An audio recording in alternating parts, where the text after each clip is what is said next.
ಇನ್ನು ಬೀದರ್ನಲ್ಲೂ ಕೂಡ ಜಿಲ್ಲಾಧಿಕಾರಿಗಳ ನೇತೃತ್ವದಲ್ಲಿ ಕಬ್ಬು ಬೆಳೆಗಾರರ ಜೊತೆ ನಡೆದಂತಹ ಸಂಧಾನ ಸಭೆ ವಿಫಲವಾಗಿದೆ. ಸಕ್ಕರೆ ಕಾರ್ಖಾನೆಗಳ ಮಾಲೀಕರ ವಿರುದ್ಧ ರೈತರು ಆಕ್ರೋಶ ವ್ಯಕ್ತಪಡಿಸಿದ್ದಾರೆ. ಪ್ರತಿ ಟನ್ ಕಬ್ಬಿಗೆ 3,500 ರೂಪಾಯಿ ದರವನ್ನ ನಿಗದಿ ಮಾಡಬೇಕು ಅನ್ನುವಂತಹ ಒತ್ತಾಯವನ್ನ ರೈತರು ಮಾಡಿದ್ದಾರೆ. ಕಬ್ಬಿನಲ್ಲಿ ಸಕ್ಕರೆ ಅಂಶ ಕಡಿಮೆ ತೋರಿಸಿ ನಮಗೆ ಮೋಸ ಮಾಡಲಾಗ್ತಾ ಇದೆ ಅನ್ನೋದು ಕಬ್ಬು ಬೆಳೆಗಾರರು ಮಾಡ್ತಾ ಇರುವಂತಹ ಆಕ್ರೋಶ. ಕಳೆದ ವರ್ಷ ಟನ್ಗೆ 2,600 ರಿಂದ 2,650 ರೂಪಾಯಿ ಕೊಟ್ಟು ಖರೀದಿ ಮಾಡಿದ್ವು ಸಕ್ಕರೆ ಕಾರ್ಖಾನೆಗಳು. ಕೇಂದ್ರದ FRP ದರದಂತೆ ನಾವು ಖರೀದಿ ಮಾಡ್ತೀವಿ ಅಂತ ಹೇಳಿ ಸಕ್ಕರೆ ಕಾರ್ಖಾನೆಗಳು ಹೇಳ್ತಾ ಇವೆ. ಸಕ್ಕರೆ ಕಾರ್ಖಾನೆಗಳ ಮಾಲೀಕರ ನಿರ್ಧಾರಕ್ಕೆ ಬೀದರ್ ಜಿಲ್ಲೆಯ ರೈತರು ಕೂಡ ಆಕ್ರೋಶ ವ್ಯಕ್ತಪಡಿಸಿದ್ದಾರೆ. ಟನ್ಗೆ 3,500 ರೂಪಾಯಿ ನೀಡಲೇಬೇಕು, ನೀಡದೇ ಇದ್ರೆ ನಾವು ಹೋರಾಟ ಮಾಡ್ತೀವಿ, ನವೆಂಬರ್ 10ರ ಒಳಗಾಗಿ ದರ ನಿಗದಿಪಡಿಸಿ ಅಂತ ಹೇಳಿ ಮನವಿಯನ್ನ ಮಾಡಿಕೊಂಡಿದ್ದಾರೆ. ಇಲ್ಲದೇ ಇದ್ರೆ ನವೆಂಬರ್ 12ನೇ ತಾರೀಕು ಹೈದರಾಬಾದ್ ಮುಂಬೈ ರಸ್ತೆಯನ್ನ ತಡೆದು ಹೋರಾಟ ಮಾಡ್ತೀವಿ ಎನ್ನುವಂತಹ ಎಚ್ಚರಿಕೆಯನ್ನ ನೀಡಿದ್ದಾರೆ.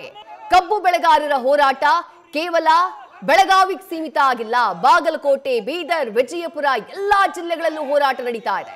ಬೀದರ್ನಲ್ಲಿ ಡಿಸಿ ನೇತೃತ್ವದಲ್ಲಿ ನಡೆದಂತಹ ಸಂಧಾನ ಸಭೆ ವಿಫಲವಾಗಿದೆ. ನಾವು 3,500 ಕೇಳ್ತಾ ಇದ್ದೇವೆ, ಆದ್ರೆ ಫ್ಯಾಕ್ಟರಿಯವರು ಒಪ್ತಾ ಇಲ್ಲ. ಅವ್ರೇನದಂದ್ರೆ ತಮ್ದು ಹಳಿ ಪದ್ಧತಿ ಪ್ರಕಾರ FRP ಪ್ರಕಾರ ರಿಕವರಿ ಕದೀತಾ ಇದ್ದಾರ.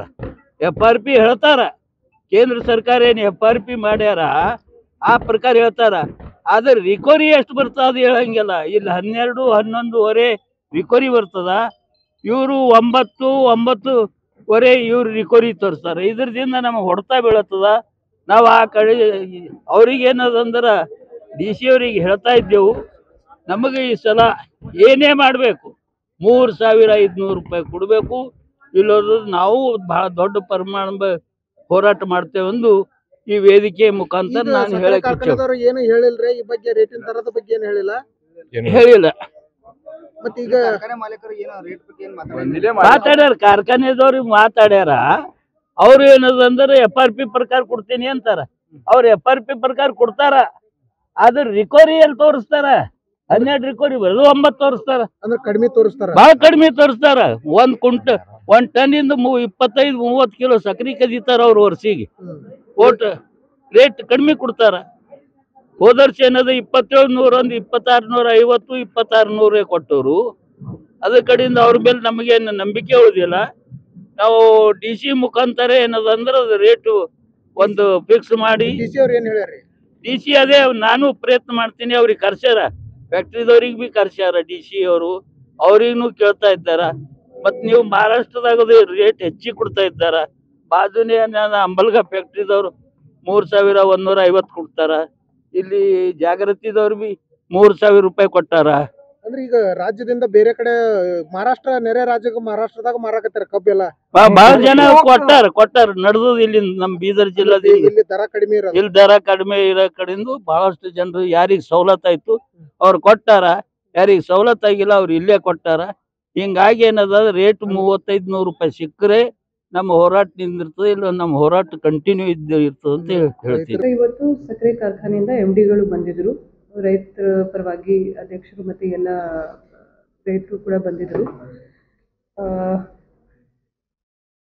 ದರ ನಿಗದಿ ಬಗ್ಗೆ ರೈತರದು ಡಿಮಾಂಡ್ ಇದೆ 3,500 ಅವರು ಕೇಳ್ತಿದ್ದಾರೆ. ಫ್ಯಾಕ್ಟ್ರಿದವರು ನಮಗೆ ಇನ್ನೂ ಓಪನ್ ಆಗಿ ಏನು ಹೇಳಿಲ್ಲ, FRP ಪ್ರಕಾರ ಕೊಡ್ತೀವಿ ಅಂತ ಅಷ್ಟೇ ಹೇಳಿದ್ದಾರೆ. ಬಟ್ ಒಂದು ಅಮೌಂಟ್ ನಮಗೆ ಕರೆಕ್ಟಾಗಿ ತಿಳಿಸ್ಬೇಕು. ಅಮೌಂಟ್ ತಿಳಿದ ನಂತರ ನಾವು ನೆಗೋಸಿಯೇಷನ್ಸ್ ಕೂಡ ಮಾಡೋಕ್ಕೆ ಆಗುತ್ತೆ. ನಾವು ಅವರಿಗೂ 3 ದಿವಸ ಟೈಮ್ ಕೊಟ್ಟಿವಿ.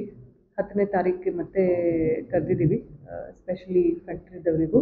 ಅವರು ಯಾವುದೋ ಒಂದು ಅಮೌಂಟ್ ಹೇಳಲಿ, ಆಮೇಲೆ ಮತ್ತೆ ನಾವು ನೆಗೋಷಿಯೇಟ್ ಮಾಡ್ತೀವಿ ರೈತರ ಪರವಾಗಿ ಕೂಡ. ಮತ್ತು ಫ್ಯಾಕ್ಟ್ರಿ ಕೂಡ ಉಳಿಬೇಕು, ಫ್ಯಾಕ್ಟ್ರಿ ಕೂಡ ನಡೆಸಬೇಕಾಗುತ್ತೆ ನಮ್ಮ ಜಿಲ್ಲೆಯಲ್ಲಿ. ಮತ್ತು ರೈತರದ್ದು ಡೆಫಿನೆಟ್ಲಿ ಅವ್ರದ್ದು ಬಂಗಾರ ಥರದ್ದು ಅವರಿಗೂ ಕಬ್ಬು ಇದೆ. ಅವರಿಗೂ ಒಳ್ಳೆ ರೇಟ್ ಸಿಗಬೇಕು. ಅಂದರೆ ಒಳ್ಳೆ ರೇಟ್ ಅಂದರೆ ಎಷ್ಟು ಇದೆ ಅದನ್ನ ಕಿಮ್ಮತ್ತು ಎಷ್ಟಿದೆ ಅಷ್ಟು ಸಿಗಬೇಕು ಅಂತ ನಮ್ಮ ಜಿಲ್ಲಾಡಳಿತ ವತಿಯಿಂದ ನಾವು ಪ್ರಯತ್ನ ಮಾಡ್ತೀವಿ. ಲಾಸ್ಟ್ ಟೈಮ್ ಕೂಡ ನಿಗದಿ ಮಾಡಿತ್ತು ಆ ರೇಟ್ಗೆ ಖರೀದಿ ಮಾಡಿಲ್ಲ. ಕೆಲವೊಂದಿಷ್ಟು ಫ್ಯಾಕ್ಟ್ರಿಗಳು 50-100 ರೂಪಾಯಿ ಕಡಿಮೆ ಕೊಟ್ಟಿದ್ದಾರೆ ನಮಗೆ ಪ್ರತಿ ಟನ್ಗೆ.